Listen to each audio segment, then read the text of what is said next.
warahmatullahi wabarakatuh, teman-teman. Nah, setelah satu pekan ya, dengan berbagai macam aktivitas kami belum bisa. Nah, ini saya belum bisa waterbook. Ini adalah episode waterbook set yang ke-47. Sempat tertunda. Ini bahan diskusi kami selama kurang lebih satu pekan terakhir tentang otoritas dan keluarga yang relevan dengan sebuah buku dari Shinsuke Yosutake berjudul Can I Build Another Me? Cerita tentang bagaimana kami benar-benar mengalami sendiri ya, betapa otoritas ini menjadi sebuah apa ya, perebutan kekuasaan dalam hubungan interpersonal. Ketika saya dan istri berkeinginan untuk fokus pada kegiatan di keluarga, memperbanyak kegiatan, memperbanyak ragam aktivitas, wawasan, pengalaman. Nah, ini ada pengalaman ketika kami itu berinteraksi dengan orang lain, di mana orang lain ini berusaha untuk menguasai atau berusaha untuk memunculkan dan mengambil alih otoritas yang selama ini kami bangun untuk keluarga kami. Nah, jadi memang dalam konteks kehidupan bermasyarakat kita tidak bisa tidak bisa menghindarkan diri dari aktivitas interaksi dengan orang lain, karena keterpisahan itu juga sesuatu yang kita hindari. Kita ingin bebas tapi kita lari dari kebebasan.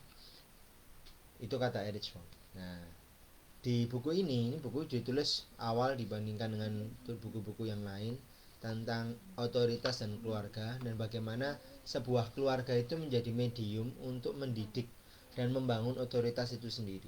Dia itu membahas bagaimana identitas diri, naluri, nafsu kita dibandingkan dengan pikiran sadar kita saat ini, yaitu ego yang membentuk diri kita saat ini, dan super ego, sesuatu yang ingin kita capai. Nah, sesuatu yang ingin kita capai inilah yang kemudian akan berdialektika dengan otoritas yang ada. Contoh begini, misalnya kami itu ingin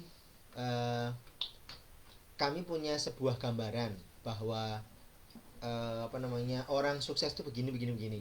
Kami ingin menjadi orang seperti itu.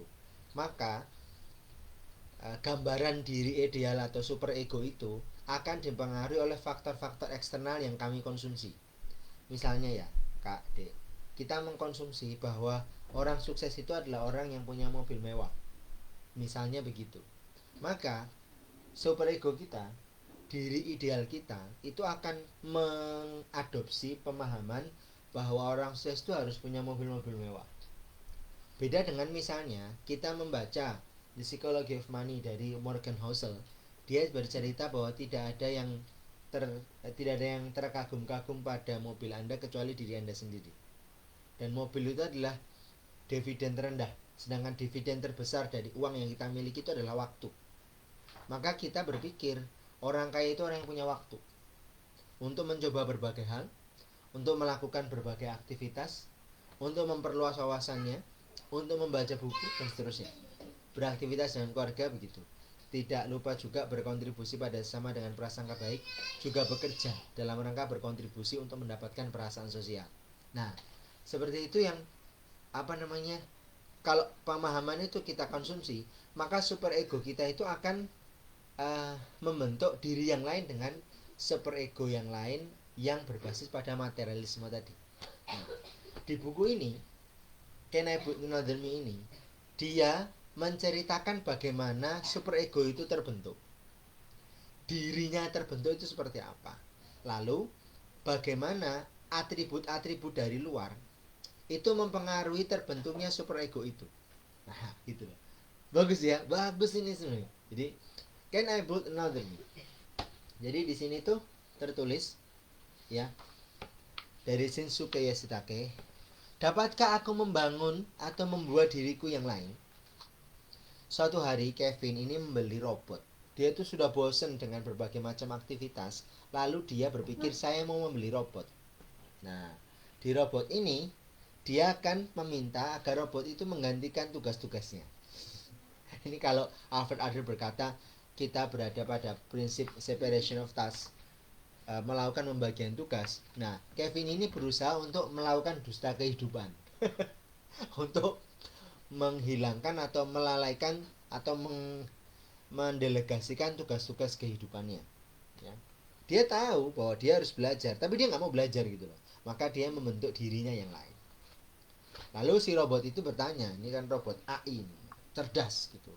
Dia bilang, oh kalau gitu kamu ceritakan dulu kepadaku agar nanti aku bisa menjelma menjadi dirimu, kira-kira begitu ya.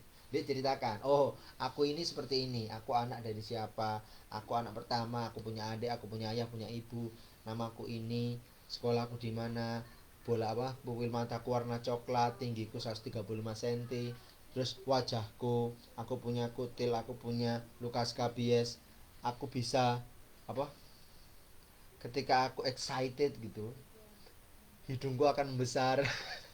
Dia detailkan gitu. Terus aku tidak, aku sering apa namanya, melubangi kaos kakiku gitu. Terus dia ngobrol apa yang kamu sukai dan apa yang tidak kamu sukai. Nah ini kan sebenarnya mengidentifikasi diri kita. Kita seperti apa sih, kita mau kayak gimana sih nanti di bulan Ramadan itu yang kita doakan. Kayak dulu ya, ayah pernah berdoa ya, ya Allah, saya pengen punya tanah ya minimal 20 ubin lah, buat rumah sama buat apa namanya, buat rumah sama buat tempat tinggal ya, tempat tinggal, rumah sama buat berkebun gitu. Nah waktu itu dapatnya cuma 5 ubin ini ya kan. Terus ayah buat bagaimana supaya 5 ubin ini tuh jadi lebih banyak. Akhirnya kan ayah nambah atasnya, nambah 2 lantai lagi kan. Ini 1 ubin, di sawah itu ada 2 ubin, ada 5 ubin di sini 5 ubin, di sawah ada 10 ubin, berarti kan 15 ubin, ditambah 2 itu, 2 lantai ini kira-kira 5 ubin juga. Gimana, pas toh? Pas berapa, 20 ubin. Jadi jadi kalau misalnya ini sudah cukup belum, sudah cukup, sudah sesuai dengan apa yang saya doakan. Bulan Ramadan ini saya akan mendoakan yang lain gitu. Doa-doa yang akan saya panjatkan kepada Allah Subhanahu wa taala. Jika Allah ridho, maka Allah akan mengabulkannya. Terus, apa-apa yang aku bisa melakukan dan aku tidak bisa melakukannya. Ini juga perlu untuk kita sadari, kita pahami. Sehingga tidak akan ada orang lain yang mempengaruhi super ego kita. Super ego itu kan kayak otoritas kita untuk mendapatkan sesuatu, atau seseorang atau otoritas yang akan mempengaruhi kita. Dan mau nggak mau kita itu mengikutinya loh, sebab kita menginginkan itu. Nah akhirnya kita akan buat apa yang akan saya lakukan dan apa yang tidak akan saya lakukan. Contoh begini, kita kan homeschooling ya. Nah apa yang akan kita lakukan dan apa yang tidak ingin kita lakukan. Yang bisa kita lakukan adalah kursus. Makanya kemarin ayah ngajak Azwa ke kursus musik. Yang tidak kita lakukan apa? Yang kita tidak lakukan adalah kita ngejar ijazah. Ketika Kak Azwa udah ya aku mau fokus ke bidang kepenulisan, ya. Mau belajar sama siapa? Mau belajar sama Tereli, ada kelasnya. Daftarin. Aku mau belajar bikin bikin apa itu? Sabun. Didaftarin sama Umi. Kan udah pernah bikin toh. Ini mau daftarin lagi untuk kegiatan yang lebih terstruktur. Terus aku mau musik aja, yaudah aktivitas di situ, fokus pada portofolio itu yang akan kita lakukan. Yang tidak kita lakukan adalah kejar paket A, B, C untuk ijazah. Kita udah nggak pakai itu lagi. Nah itu contoh apa yang akan kita lakukan dan apa yang tidak kita lakukan. Ketika ada orang lain berusaha mempengaruhi super ego kita untuk mendapatkan otoritas kita sebenarnya. Jadi orang lain itu mempengaruhi super ego kita. Karena super ego dengan otoritas itu kan berdialektika loh.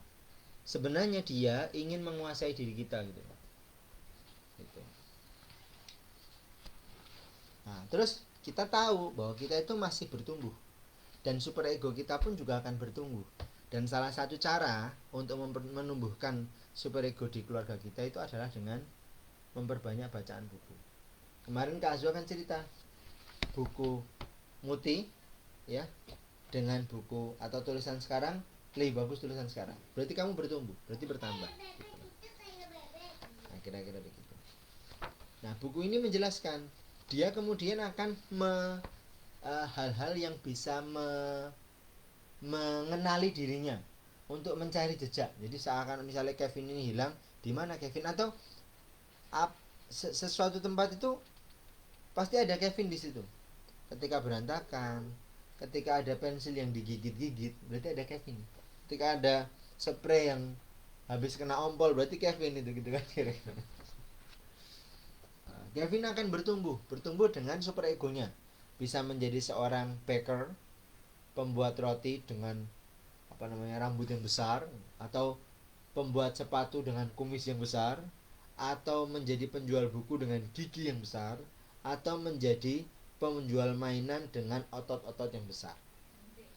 Nah, dia membuat dirinya sendiri, tapi dalam bayangannya. Terus bagaimana pendapat orang lain tentang dirinya, ini contoh bagaimana super ego itu terjadi.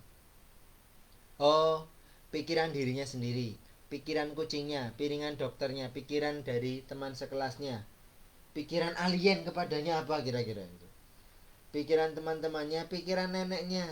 Oh, ini adalah cucuku, dia adalah anak yang sangat kucintai. Guruku, Billy adiknya, juga ibuku gimana. Nah, he's my oldest son. Dia adalah putraku yang tertua dan dia tidak selalu melakukan apa yang aku katakan. Dia ngerti gitu loh. Sebenarnya kalau Kak Azwa atau Dekori menilai dirimu sendiri, kira-kira pikiran ayah tentang aku apa, pasti kamu bisa menjawabnya toh. Nah, tinggal sekarang kamu mau membentuk dirimu yang lebih baik atau tidak gitu. Dan itu sangat dipengaruhi.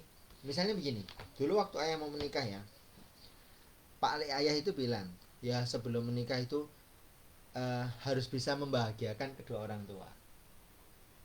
Nah, saya nanya kan, bentuk membahagiakan kedua orang tua itu bagaimana? Nah, itu harus didefinisikan.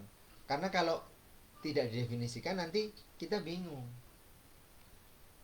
Realisasinya seperti apa? Kalau Kak Azwa sama Dekori juga bisa nanya ke ayah. Lah ayah sama Umi itu pengennya aku seperti apa? Menjadi bagaimana? Ayah bilang, tapi ini loh ya, apa yang ayah katakan itu adalah sesuatu yang aku dengarkan. Tapi belum tentu aku akan menjadi seperti yang ayah dan Umi inginkan. Karena aku akan menjadi diriku sendiri.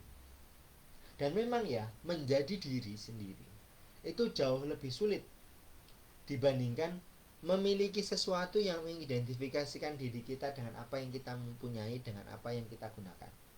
Contoh, Azwa, kamu siapa? Oh, saya adalah gadis remaja yang punya banyak buku. Lebih mudah. Saya adalah gadis yang saya berusia 12,5 tahun dan saya sedang belajar menulis. Itu lebih mudah dengan apa yang saya miliki dan apa yang saya gunakan. Saya menggunakan fasilitas untuk menulis, contoh begitu, dibandingkan dengan jadi siapa kamu itu sebenarnya. Sulit loh. Bahkan ayah pun misalnya ditanya, ayah siapa? Ayah adalah apoteker. Itu adalah apa yang ayah gunakan, apa yang ayah gunakan untuk mendapatkan uang kan gitu ya gak? Jadi sulit bagi kita untuk menjadi diri sendiri. Kamu siapa? Saya Arif Budianto. Iya, kamu siapa? Ya saya Arif. Inilah saya Arif. Can I put another me? No. Bahkan Anda tidak akan bisa membuat diri saya yang lain. Saya adalah unik, the only one di dunia ini. Tidak akan bisa saya membuat diri saya yang lain. Bahkan akhirnya nanti Kevin di sini tuh juga sama.